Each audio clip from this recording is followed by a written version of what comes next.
Hello everyone, Assalamu alaikum. This is Muhammad Kazim Jafri, and now we are going to start a new series of the lectures. Basically, it belongs to the R Studio, and welcome to my KJ lectures for my students, my viewers. आज हम जिस software की बात करने जा रहे हैं उसमें हवाले से R Studio जैसे one of the renowned and most usable statistical software, statistical package that is used for the data analysis. R Studio के लिए अगर हम देखते हैं तो इसके अंदर हमें डिफरेंट किस्म की विंडोज नज़र आती हैं, जिसको हम देखते हैं कि we have the 4 different Windows.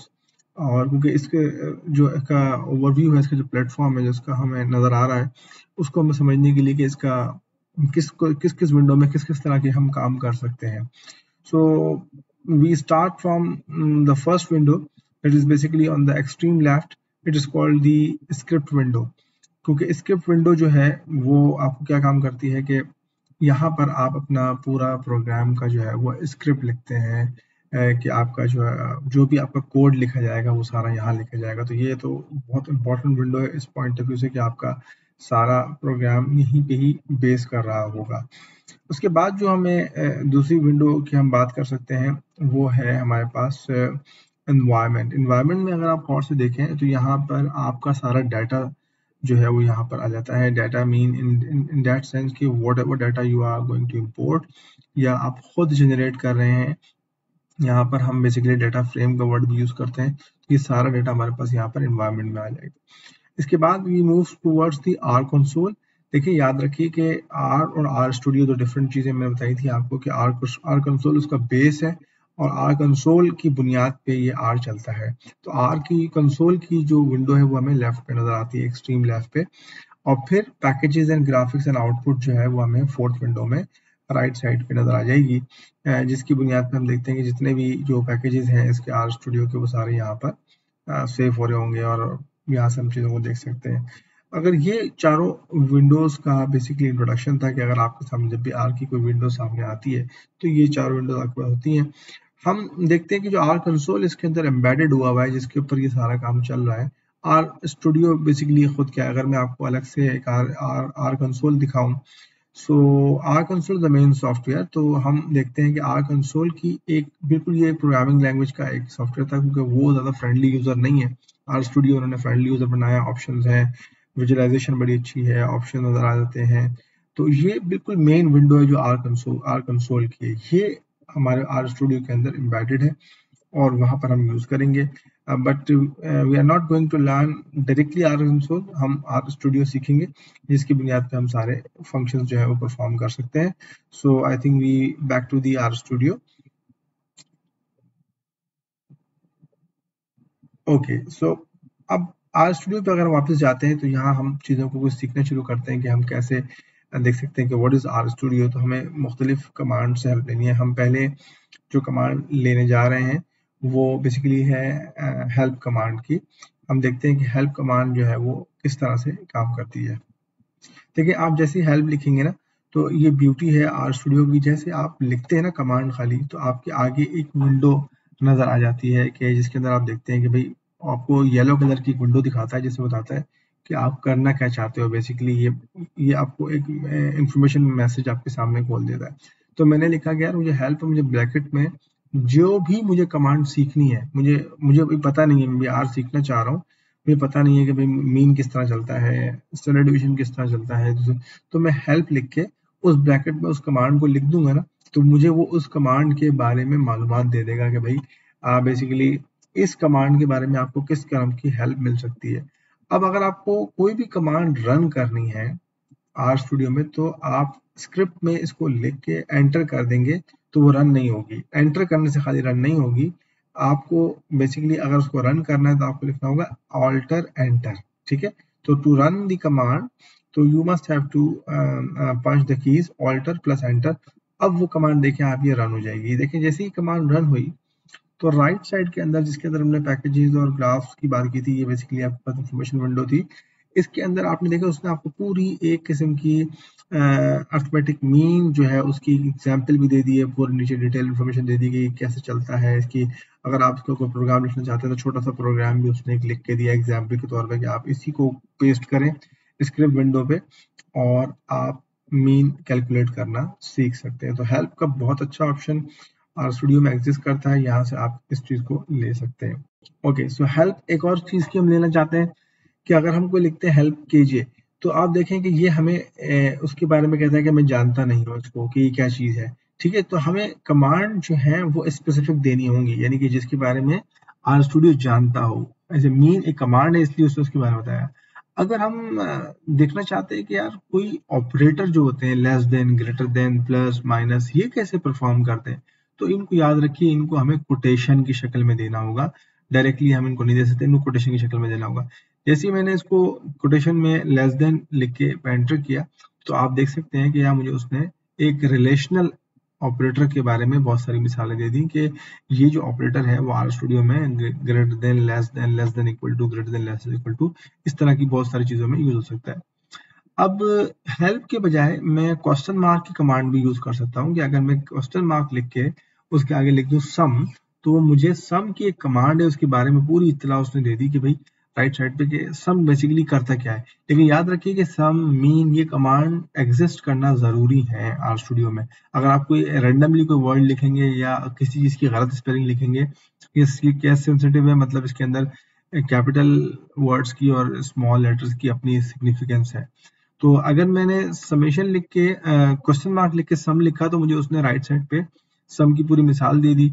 लेकिन अगर मैं डबल क्वेश्चन मार्क लिख के करूंगा, तो ये बहुत डिटेल इन्फॉर्मेशन मुझे देगा कि ये बेसिकली किस किस तरह से इसके अगेंस्ट काम कर सकता है।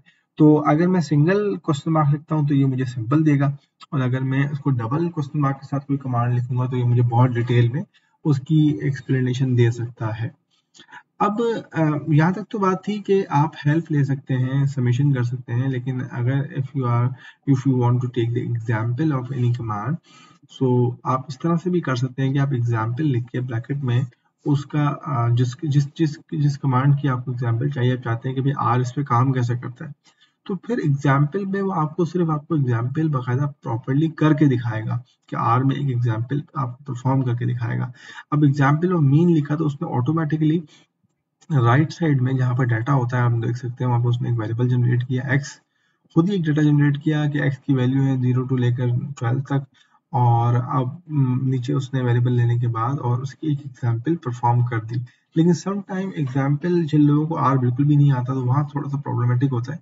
लेकिन जो लोग आर के यूजर्स होते हैं, फिर वो उनके लिए एग्जाम्पल कमांड जो है वो एक किस्म की बैकबोन बन जाती है, क्योंकि उनके पास एक एग्जाम्पल करके वो दिखा देता है। So it is very important कि हम इस चीज़ को देख सकते हैं। आर में जो अपना डाटा जनरेट करने का जो ऑप्शन है, वो है कि आप अपने वेक्टर्स खुद क्रिएट कर सकते हैं। तो वेक्टर्स का यहाँ पर देखिए, जैसे वेरिएबल्स जनरेट होते हैं स्टाटा में या फिर एसपीएसएस में, यहाँ पर हम सारा काम जो है ना वेक्टर फॉर्म में करेंगे। तो हम वही चीज़ है, मतलब जस्ट एक मैथमेटिकल टर्मिनोलॉजी का मैटर है। तो इसके अंदर अगर हमें एक वाई की सीरीज जनरेट करनी है, तो याद रखिए कि वो डाटा कैसे एंटर होगा। तो अगर हम देखते हैं कि y इज इक्वल टू, और यहाँ पे हम लेस देन एंड माइनस का साइन यूज करते हैं इक्वल टू के लिए, और सी देना जरूरी है कि हम एक वेक्टर बना रहे हैं, और फिर इसके अंदर हम कॉमास लगा के जब हम वैल्यूज डालेंगे, तो basically we are showing that कि हम एक इतनी वैल्यूज का एक वेक्टर जनरेट करना चाह रहे हैं। तो जब हम ये वेक्टर जनरेट कर देंगे और फिर वही अल्ट्रा एंटर करेंगे, तो हमारे पास ये y नेम का एक वेक्टर जो है वो हमारे पास डाटा रिपोजिटरी, जो कि राइट साइड पे एनवायरनमेंट की शक्ल में नजर आ रही है, वो जनरेट हो जाएगा। अब y को हम देखते हैं कि हम कैसे यूटिलाइज कर सकते हैं बहुत सारे ऑप्शंस के लिए, डिस्क्रिप्टिव स्टैटिस्टिक्स के लिए। तो अगर हम देखते हैं कि उसमें पहला ऑप्शन जो यूज करते हैं, देखिए लिस्ट करा के देखते हैं कि y की वैल्यूज मुझे नहीं पता क्या है, आपने वेक्टर बना दिया, मैं पहले y को लिस्ट करने की कोशिश करता हूँ। लेकिन यहाँ मैंने गलत कमांड दे दी है, लिस्ट के साथ जो भी चीज़ देनी है वो ब्रैकेट में देनी चाहिए, और मैं इसको सिंपल दे रहा हूँ, इसलिए इसको एरर दिखा रहा है। मैं ऐसा करता हूँ कि इसको लिस्ट को ब्रैकेट के अंदर देता हूँ, जिस वेरिएबल की मुझे लिस्ट चाहिए। जैसे ही मैंने ये एंटर किया, देखिए मुझे इसमें नीचे जो आउटपुट विंडो है कंसोल वाली, उसने बता दिया कि भाई आपके ये सारे वेरिएबल, ये जो आइटम्स हैं, ये आपके सारे लिस्ट हुए हैं y के अंदर। अब मैं अगर इससे इक्वेशन बनाना चाहता हूँ, जैसे कि एक y से एक नई इक्वेशन बनाना चाहता हूँ कि y को मल्टीप्लाई बाय 2 कर दूं, y का स्क्वायर ले लूं, y का स्क्वायर रूट ले लूं, और एक वो सारी वैल्यूज जो है वो किसी नए वेरिएबल में जाके सेव हो जाए, तो मैं कह रहा हूँ कि v is a new vector और v बेसिकली इक्वल है, अगर मैंने कहा कि ये 2 जो है वो मल्टीप्लाई करता हूँ वेक्टर से, यानी 2 टाइम्स हमारा वेक्टर y हो जाएगा, फिर उसमें मैं एडिशन कर देता हूँ 5 की, तो यहाँ पे फाइनली हमारे पास एक पूरा वेक्टर डेवलप हो जाएगा v का। अब अगर मैं v को जस्ट एंटर करूंगा तो इसने y के अंदर मौजूद तमाम वैल्यूज को पहले 2 से मल्टीप्लाई किया, फिर उसमें 5 ऐड किया, और आप देख सकते हैं कि यहाँ पर वो तमाम वैल्यूज जो है ऑटोमेटिकली जनरेट हो गई। और यहाँ पर हर आइटम टू आइटम काम होता है, यानी कि पहली वैल्यू को भी उसने 2 से मल्टीप्लाई किया और फिर उसको अंदर 5 किया, तो वो 11 जो है वो 27 में कन्वर्ट हो गया। और फिर मैं अगर लिस्ट कराना चाहता हूँ इन वैल्यूज की तो मैं ऑटोमेटिकली ये वेरिएबल करा सकता हूँ। अच्छा, अब अगर हम, ये तो हमने खुद एंट्री किया था ना 11 12 13 14, अगर हम एक जनरल एक इंटीजर वेक्टर बनाना चाहते हैं जिसमें हम ये चाहते हैं कि भाई कोई भी एक सीरीज बन जाए बस 1 से लेकर 10 तक की, तो सिंपल हम z is equal to 1 to 10 की भी अगर बना दें तो देखें राइट साइड पे देख सकते हैं आप कि वो एक वेक्टर जनरेट हो गया 1 से लेकर 10 तक का, जिसके अंदर कोई ऐसी बात नहीं थी, तो सिंपल एक वेक्टर जनरेट हो गया। मैं इसको भी यूज कर सकता हूँ किसी भी डेटा एनालिसिस के लिए। और अगर हम, ये तो न्यूमेरिक वेक्टर्स थे, अगर हम चाहते हैं कि हम कैटेगोरिकल डेटा बनाएं जिसमें स्ट्रिंग हो, जिसमें A B C D male female इस तरह की चीजें हो, तो उसका भी वेक्टर बनता है जो कि स्ट्रिंग का वेक्टर बनेगा। अब उस सूरत हाल में आप जो अपने वेक्टर के अंदर सी लिखेंगे जिसको जो साबित करेगा कि आपका ये वेक्टर है, लेकिन जो आपकी एंट्री ऑफ एलिमेंट्स होगी वो इन दी फॉर्म ऑफ कोटेशन होगी। लेकिन कोटेशन में याद रखिए कि बीच में आपने कॉमा लगाना है, जैसे ऊपर आप लगा रहे थे to separate the values I separate the elements of the vector, तो यहाँ पर आप कोटेशन से ये शो कर रहे हैं कि अब ये डाटा न्यूमेरिक नहीं है, ये डाटा जो है वो स्ट्रिंग फॉर्म में है। और अगर आप राइट साइड पे देख सकते हैं कि जो इन्वायरमेंट होता है उसमें जो एस है उसके आगे जो वेरिएबल टाइप आई है वो करेक्टर आई है, CHR आई है, और जो बाकी हम के आगे, किसी के आगे न्यूमेरिक है, किसी के आगे इंटीजर है। तो इसी तरह अगर मैं इसके कैटेगोरिकल वेरिएबल को भी लिस्ट करा के देखना चाहूँ तो मैं इसको लिस्ट करा के देख सकता हूँ। तो ये एक देखिए बेसिक इंट्रोडक्शन है आर का कि इसके अंदर 4 विंडोज होती हैं, डेटा सेट्स हैं, बहुत सारी कमांड्स हैं, उनकी आप हेल्प ले सकते हैं, अपना वेरिएबल खुद बना सकते हैं। और अगर मैं फ्रीक्वेंसी डिस्ट्रीब्यूशन निकालना चाहता हूँ तो टेबल की कमांड यूज कर सकता हूँ, और टेबल के आगे अगेन ब्रैकेट में जिस वेरिएबल का नाम डालूंगा तो वो मुझे उसका एक फ्रीक्वेंसी टेबल दे देगा। लेकिन क्योंकि यहाँ पर हाई फ्रीक्वेंसी एग्जिस्ट नहीं करती, हर एलिमेंट की एक ही नंबर मौजूद है, इसलिए उसे सबके आगे एक एक दे दिया।